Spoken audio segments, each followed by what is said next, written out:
या बातमीचे प्रायोजक आहेत मनोरंजन नगरी, लहान मुलांसाठी फुल एन्जॉय पॉइंट, पत्ता होम मैदान, पासपोर्ट ऑफिस समोर, सोलापूर।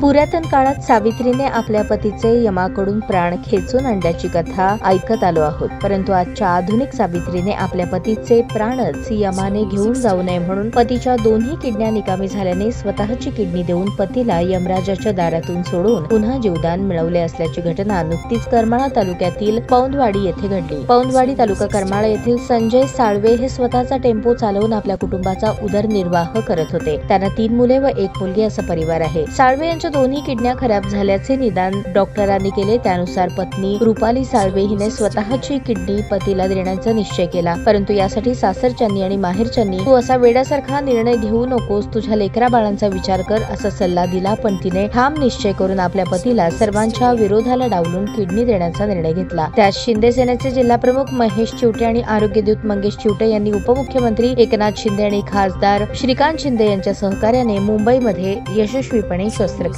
पार पाडली।